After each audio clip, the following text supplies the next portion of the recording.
हकीम शहजाद ने रेहान तारिक के पॉडकास्ट में अपनी तमाम ऐसी वीडियोस जिसमें उसके निक नेम और अलकाबात इस्तेमाल हो रहे हैं उनको एआई जनरेटेड करार दिया है और कहा है अगर कोई भी उन नामों से मुझे पुकारेगा तो मैं उस पर केस करूंगा। और अब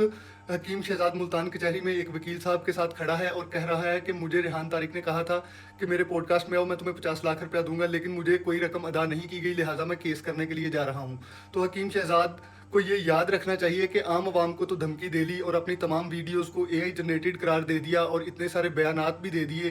कि ये सब फेक है और मैं लोगों पे केस करवाने जा रहा हूँ। और अब रेहान तारिक के खिलाफ आप मुल्तान कचहरी में पहुंचे हैं, तो आपको पता होना चाहिए कि रेहान तारिक एक मरूफ एंकर पर्सन है, सिटी 4224 ग्रुप के साथ वाबस्ता हैं, जो मोहतरम जनाब सैयद मोहसिन रजा नकवी साहब का है, जो हमारे वजीर दाखिला हैं, इंटीरियर मिनिस्टर हैं। और रेहान तारिक साहब के माशाल्लाह बड़े अच्छे ताल्लुकात हैं। वो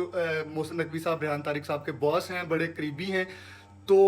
हकीम शहजाद साहब, आप देखें कि इंटीरियर मिनिस्ट्री के अंडर इंटरनल सिक्योरिटी भी आती है, लॉ एंड ऑर्डर भी आता है, और आप तो केस करवाने चले गए, लेकिन अगर अब आप वो चीज़ें साबित ना कर सके और आपने वीडियो भी बना दी है, तो क्या डिफामेशन का केस अगर रेहान तारिक की जानिब से किया गया तो आप बच पाएंगे?